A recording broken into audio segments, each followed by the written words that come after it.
Imagine a story in which a powerful character learns that strength alone is not enough. A protector needs control, timing, and a safer approach.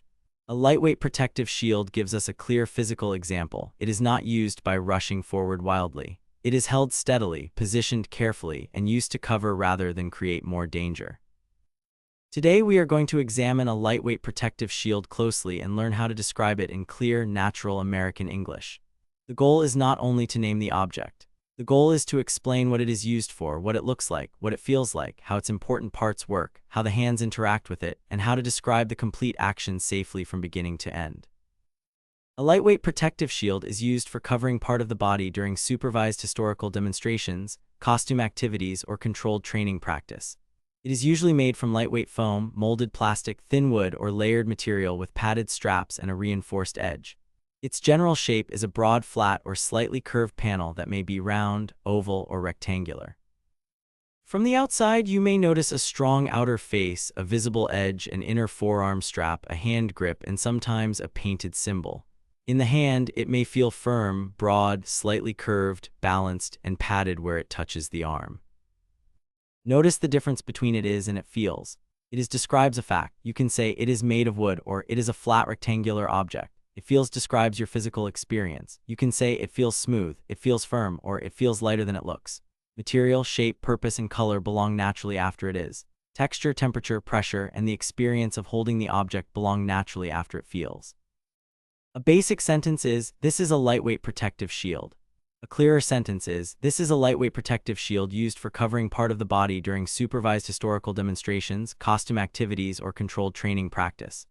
A more detailed description is, this lightweight protective shield is a broad, flat, or slightly curved panel that may be round, oval, or rectangular. It is made from lightweight foam, molded plastic, thin wood, or layered material with padded straps and a reinforced edge, and it feels firm, broad, slightly curved, balanced, and padded where it touches the arm.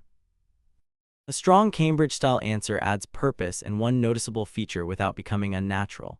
It is designed for covering part of the body during supervised historical demonstrations, costume activities, or controlled training practice, and its most noticeable features include a strong outer face, a visible edge, an inner forearm strap, a hand grip, and sometimes a painted symbol. Now let us name the important parts naturally. The main parts include the outer face, inner surface, rim or edge, center, forearm strap, hand grip, padding, fastener, and any decorative cover. Do not memorize these as an isolated list. Connect each part to 4 questions. Where is it? What does it look like? What does it do? How does the hand interact with it? You can say, the grip is located on the inside so I can hold it firmly. You can say, the opening is along the top edge, which allows the smaller item to slide inside. You can say, the textured surface helps prevent the object from slipping. Complete chunks are more useful than single nouns. Precise action verbs make the description clearer. Raise means move it upward. Lower means bring it down in a controlled way. Grip means hold the handle firmly. Strap-on means secure it with straps. Brace means prepare the arm and body to resist pressure. Angle means tilt the surface instead of keeping it completely flat. Block means stop or redirect contact. Cover means protect an area by placing the shield in front of it. When two verbs seem similar, think about direction, force, and result. Press usually describes controlled force on a button or surface. Push describes movement away from you or toward a lower position. Pull describes movement toward you. Slide describes smooth movement along a surface or through an opening. Lift describes upward movement. Lower describes controlled downward movement. Grip means hold firmly so the object does not slip. Hold steady means keep one part still while another part moves. Here is the physical sequence. First, inspect the surface and straps. Slide the forearm through the larger strap. Wrap the fingers around the hand grip. Tighten or adjust the strap. Keep the elbow slightly bent. Raise the shield in front of the torso. Angle it rather than locking the arm straight. Lower it when the practice stops. Release the grip and remove the forearm carefully. This sequence becomes easier to follow when you include hand position. Useful phrases include hold it around the middle, support the base, place your thumb on the edge, wrap your fingers around the grip, keep it level, line it up carefully, apply a little pressure, and use the other hand to steady it. A strong explanation lets the listener imagine both hands and every major movement. Cause and effect language makes instructions sound complete. You can say, hold it steady because you do not want it to slip.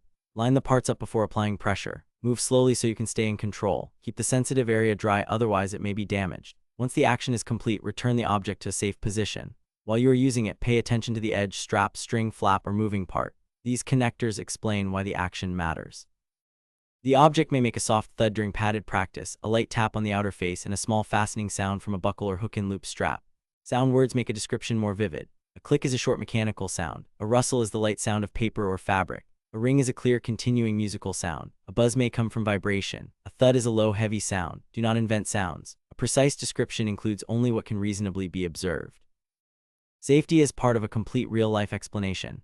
Use only lightweight equipment in supervised practice. Inspect for cracks or loose straps. Keep the edge away from faces. Do not swing it at another person. Keep the elbow slightly bent and stop immediately if the grip or strap becomes loose. A strong instruction does not simply say be careful. It names the risk and the prevention. Say keep your fingers away from the sharp or moving part. Do not force it if it feels stuck. Use gentle pressure first. Make sure the part is secure before you continue. That way, the object will not slip, bend, snap, or become damaged. Let us upgrade several action sentences. A basic sentence is, I use it. A clearer sentence is, I hold it and move the correct part. A stronger sentence is, I hold the main body steady with one hand and use the other hand to control the smaller part. A detailed sentence is, I line it up carefully, apply gentle pressure, and continue until it moves into the correct position. The strongest version includes purpose. I keep the main body steady while I adjust the moving part, which helps me stay in control and prevents accidental damage. Natural American English also uses practical chunks and phrasal verbs. You might pick the object up, put it down, look it over, line it up, put it on, take it off, seal it up, tune it up, put it back, or store it away. Look it over means examine it briefly. Line it up means place parts in the correct position. Put it back means return it to its earlier place. Store it away means place it somewhere safe for later use. These chunks are common in everyday conversation and useful in Cambridge speaking because they make explanations active and natural. Avoid several common mistakes. Do not rely on do, make, put, or thing when a precise word is available. Instead of I do the string, say I pluck the string. Instead of I put it closed, say I seal it, I fasten it, or I fold it shut, depending on the object. Do not say an object is smooth when you mean it feels smooth. Do not invent a part or function that you cannot see. When designs or traditions vary, say, depending on the version, some models also include, or the exact procedure may vary. Here is a complete real-life description. I inspect the lightweight protective shield and check that the edge is smooth and the straps are secure. The outer face feels firm while the inside padding feels soft against my forearm. I slide my arm through the larger strap, wrap my fingers around the grip, and adjust the fastener until the shield feels stable. I keep my elbow slightly bent, raise the shield in front of my torso, and angle it gently during supervised practice. When the activity ends, I lower it, release the grip, loosen the strap, and store it flat so the panel does not bend. That model has a useful structure. It begins with the object, describes the sensation, names the hand position, gives the actions in sequence, includes a sound or result, and finishes with safe storage. The vocabulary is specific, but the sentence structure remains conversational. This balance helps a learner move from a short pet-style answer towards stronger FCE speaking. Now listen to a short description without the name of the object. I slide one arm through a padded strap, wrap my hand around a grip, raise a broad curved panel in front of my torso, and keep my elbows slightly bent.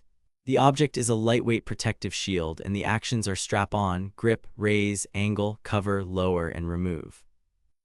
The next time you describe an everyday object, follow the same path. Begin with purpose. Describe shape, material, appearance, and feel. Name the parts in context. Explain what each hand does. Choose precise action verbs. Add cause and effect. Mention sound only when it is real. Finish with one safety point and one complete model description. That method will make your English more accurate, more visual, and much easier for another person to follow.